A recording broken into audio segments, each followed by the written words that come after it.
Plus two second year ପିଲାମାନେ ପହିଲା ଭିଡ଼ିଓରେ ତ ସର୍ଟ କୋଶ୍ଚିନ୍ ଆଣିଛି ନା ଇହାଚେ 2 ମାର୍କିଆ 3 ମାର୍କିଆ କୋଶ୍ଚିନ୍ ଆନ୍ସର୍ ଆଣିଛେ। ପହିଲା 2 ମାର୍କିଆ ପଢ଼ମା ତାପରେ 3 ମାର୍କିଆ, ଠିକ୍ ଅଛି। ତ ପହିଲା କୋଶ୍ଚିନ୍ ଦେଖୁ, ଜୈନ ଧର୍ମର ତ୍ରିରତ୍ନ କହିଲେ କ'ଣ ବୁଝ? ଏଥିରେ ଆନ୍ସର୍ ହେଲା, ଜୈନ ଧର୍ମରେ ମୋକ୍ଷ ପ୍ରାପ୍ତି ପାଇଁ 3ଟି ମାର୍ଗ ଉପରେ ଗୁରୁତ୍ୱ ଦିଆଯାଇଛି, ଯାହାକୁ ତ୍ରିରତ୍ନ କୁହାଯାଏ।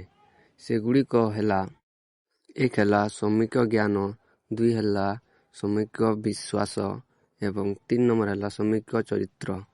2 ନମ୍ବର ଦେଖମା ତାପରେ କୋଶ୍ଚିନ୍, ବୌଦ୍ଧ ଧର୍ମର ଚତୁର୍ଥ ଆର୍ଯ୍ୟ ସତ୍ୟ କ'ଣ? ଏଥିରେ ଆନ୍ସର୍ ଦେଖବା, ଗୌତମ ବୁଦ୍ଧ 4ଟି ପରମ ସତ୍ୟ ବିଷୟରେ କହିଥିଲେ।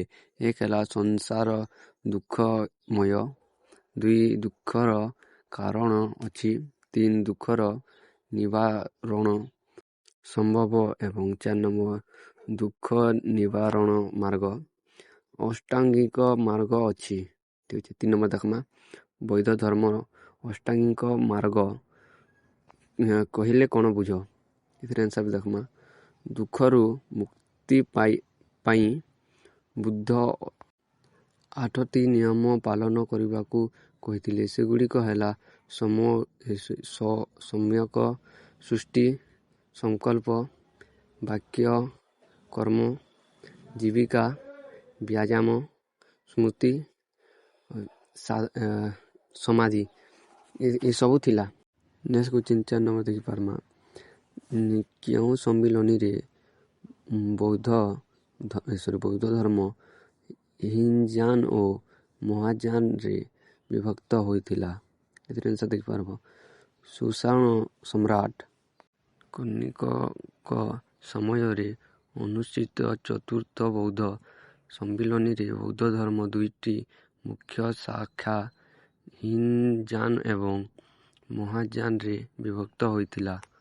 ନେକ୍ସଟ 5 ନମ୍ବର ଦେଖମା, ବୌଦ୍ଧ ଧର୍ମର ପଞ୍ଚ ମହାବ୍ରତ କ'ଣ?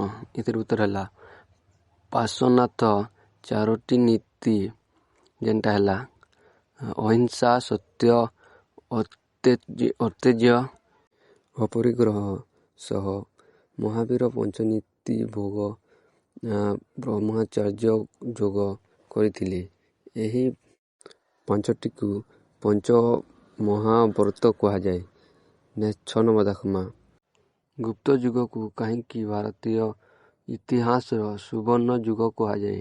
ଏଥିରେ ଆନ୍ସର୍ ହେଲା, ଗୁପ୍ତ ଶାସନ କାଳରେ କଲା, ସାହିତ୍ୟ, ବିଜ୍ଞାନ, ସ୍ଥାପତ୍ୟ ଏବଂ ଧର୍ମ କ୍ଷେତ୍ରରେ ଅଭୂତପୂର୍ବ ଉନ୍ନତି ହୋଇଥିବାରୁ ଏହାକୁ ସୁବର୍ଣ୍ଣ ଯୁଗ କୁହାଯାଏ। ନେକ୍ସଟ 7 ନମ୍ବର ଦେଖମା, ଫାହିୟାନ କିଏ ଥିଲେ ଏବଂ ସେ କାହା ସମୟରେ ଭାରତକୁ ଆସିଥିଲେ? ଏଥିରେ ଆନ୍ସର୍ ହେଲା, ଫାହିୟାନ ଜଣେ ଚୀନ ପରିବ୍ରାଜକ ଥିଲେ। ସେ ଗୁପ୍ତ ସମ୍ରାଟ ଦ୍ୱିତୀୟ ଚନ୍ଦ୍ରଗୁପ୍ତଙ୍କ ଶାସନ କାଳ ବୌଦ୍ଧ ଧର୍ମଗ୍ରନ୍ଥ ସଂଗ୍ରହ ଏବଂ ପବିତ୍ର ସ୍ଥାନ ଦର୍ଶନ ପାଇଁ ଭାରତ ଆସିଥିଲେ।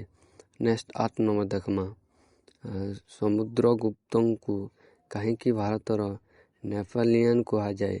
ଉତ୍ତର ହେଲା, ସମୁଦ୍ରଗୁପ୍ତ ଜଣେ ଅପରାଜ୍ୟ ଯୋଦ୍ଧା ଥିଲେ ଏବଂ ତାଙ୍କର ବିଶାଳ ସାମ୍ରାଜ୍ୟ ପାଇଁ ଐତିହାସିକ V.A. ସ୍ମିଥ ତାଙ୍କୁ ଭାରତର ନେପୋଲିଅନ ବୋଲି ଆଖ୍ୟା ଦେଇଛନ୍ତି। ନେକ୍ସଟ 9 ନମ୍ବର ଦେଖମା, ଗୁପ୍ତ ଯୁଗର 2 ଜଣଙ୍କ ପ୍ରସିଦ୍ଧ ବୈଜ୍ଞାନିକଙ୍କ ନାମ ଲେଖ। ଏଥିରେ ଉତ୍ତର ହେଲା, ଗୁପ୍ତ ଯୁଗର 2 ଜଣ ମହାନ ବୈଜ୍ଞାନିକ ହେଲେ, ପହିଲା ହେଲା ଆର୍ଯ୍ୟଭଟ୍ଟ ଏବଂ 2 ନମ୍ବର ବାରହାମୀହି। ନେକ୍ସଟ 10 ନମ୍ବର ଦେଖମା, ଆହ୍ଲାବାଦ ପ୍ରଶସ୍ତି କ'ଣ? ଏଥିରେ ଉତ୍ତର ହେଲା, ସମୁଦ୍ରଗୁପ୍ତଙ୍କ ସଭାକବି ହରିଶେନଙ୍କ ଦ୍ୱାରା ଲିଖିତ ଏହା ଏକ ଶିଳାଲେଖ ଯେଉଁଥିରେ ସମୁଦ୍ରଗୁପ୍ତଙ୍କ ଦିଗ୍ବିଜୟ ଏବଂ ଗୁଣାବଳୀ ବିଷୟରେ ବର୍ଣ୍ଣନା କରାଯାଇଛି। 2 ମାର୍କିଆ ତ କୋଶ୍ଚିନ୍ ଆନ୍ସର୍ ସରା ଯାହାଛନ୍ତି 3 ମାର୍କିଆ ଏଇଟା ଦେଖିପାରିବେ। ତମ ହିଷ୍ଟ୍ରିର 3 ମାର୍କିଆ ଏଇଟା।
इधर संग हमारी वीडियो एंड हो जी हमारे चैनल नुआ प्लीज सब्सक्राइब कर दबो ता संग वीडियो को लाइक कर दबो। नेक्स्ट वीडियो रे मिलमा।